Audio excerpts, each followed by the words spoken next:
Hello, so I'm actually at my house right now.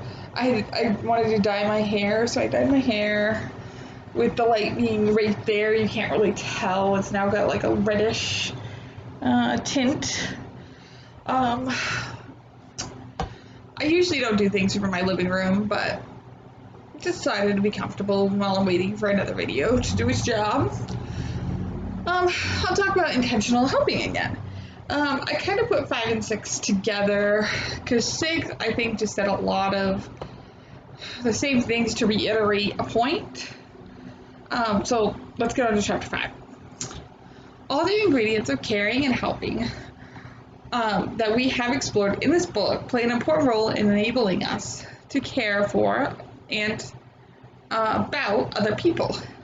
An underlying assumption, though, we make in our relationship is that we, as helpers, are capable of doing for ourselves what we expect to do others.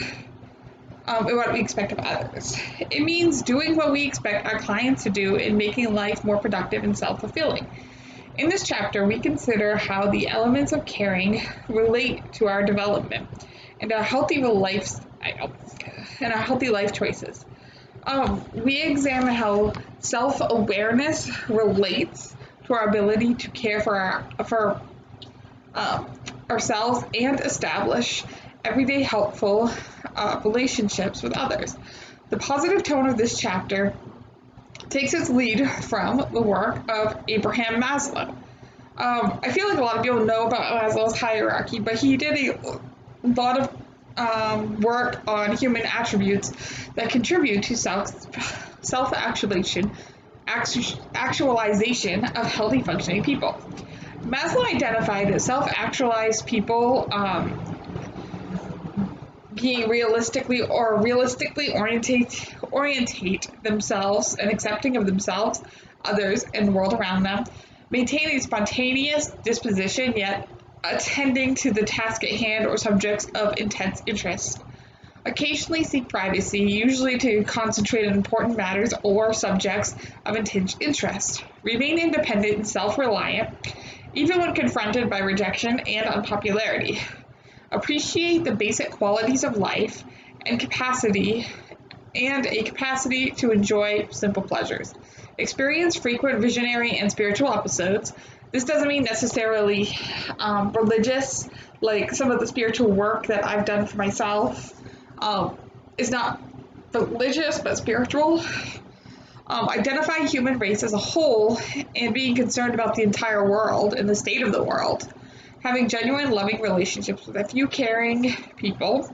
Judge people on the basis of who they are and what they do rather than on racial, religious, or other characteristics. Convey a respectful sense of humor and are blessed with a gift of creativity and resisting conventional wisdom. The essential traits of the caring helper are woven into the list of self-actualized characteristics. So reflection 1.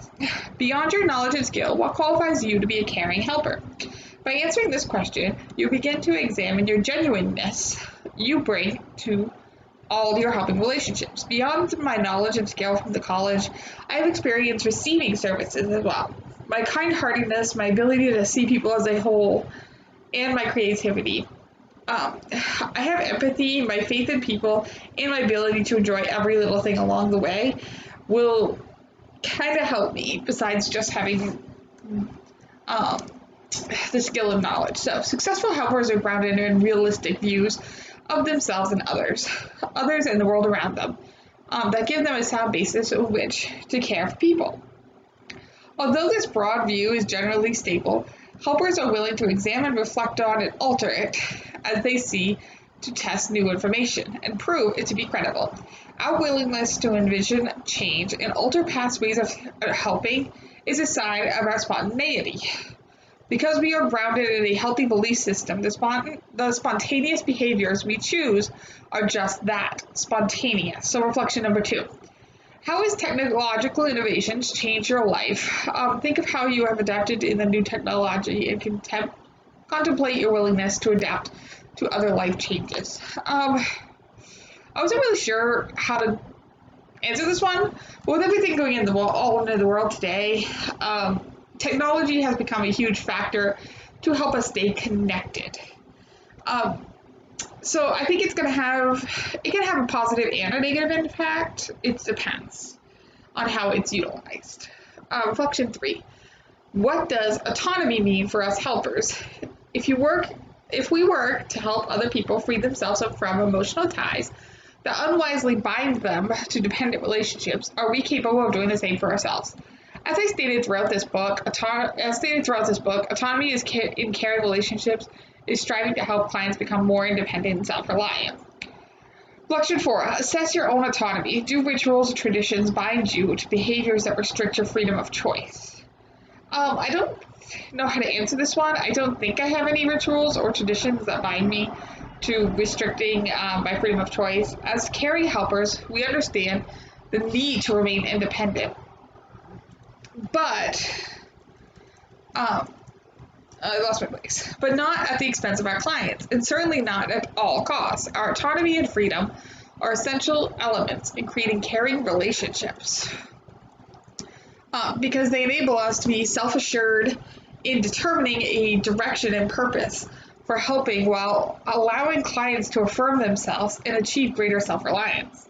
Laughter is still one of the best medicines in helping relationships. By maintaining a sense of humor, we keep ourselves in a positive frame of mind and thus maintain the optimism necessary for an encouraging stance. At the same time, humor and laughter have been shown to produce beneficial psychological effects, allowing us to release tension and find joy in life. Now, you want to always avoid humor to degrade, belittle, or otherwise show disrespect for other people. Sarcasm, cynicism, obscenity, and similar approaches are not helpful.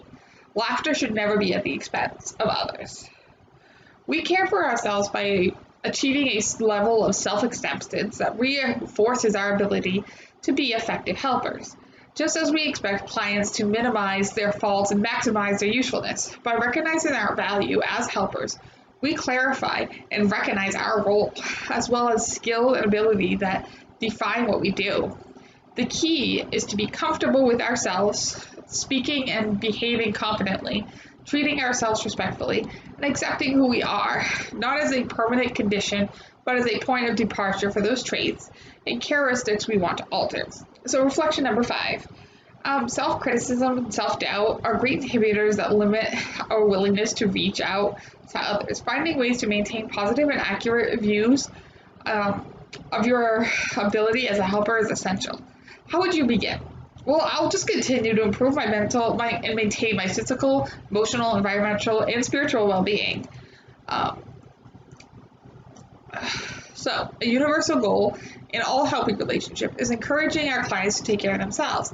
Therefore, must also be an expectation for ourselves. As noted, a helpful person sometimes spend a helpful professional spends so much time and energy caring for others that they risk neglecting themselves. I've heard so much about burnout, and it's a real thing, especially in the healthy field. Caring helpers attend to how they think of themselves and understand that healthy internal dialogue, which is sometimes called self-talk, is necessary. So, reflection number 6. When you needed help in your life, where did you turn? Was the help you sought for useful to you? If so, why? When I was younger, I always turned to my father. Now I would say I turn to my boyfriend, who helps me calm down, think clearly, and problem solve. Reflection number 7. Assess your diversity of people in your life. When you look at your closest professional and personal relationships, what diversity do you see? In my professional life, I don't really hang out with a lot of people, so there isn't really a lot of diversity. But in my education and professional life, there's a lot of diversity around people. Number 8, can you be a successful helper in professional relationship without tending to your personal needs and career development? Simply no. In this chapter, we learned about caring for ourselves while we care for our clients. So in chapter 6, I'm not going to go through this whole chapter. I'm just going to summarize the chapter really quickly. This chapter is beyond the helping relationship. It talks about cultivating our care for others, providing support, fostering institutional relationships for caring, expanding our loving relationships, having faith, and expressing intentional love. So, thank you for watching. I hope you enjoyed these. Like and subscribe if you want. So thanks for watching. So, I had a goodbye message in some of my other videos. I ended up accidentally deleting it. I just want to take a moment to say thank you for everyone who's watched. I personally have been making these videos for me, and doing them has kept me accountable, and I've learned so much.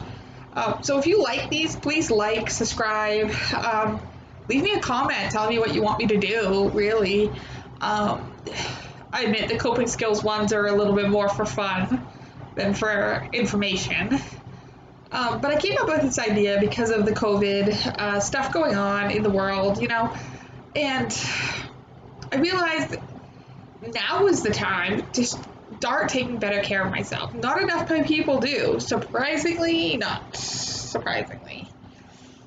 But with having no classes, no job, no nothing, just sitting around, and that wasn't me. I needed something to do.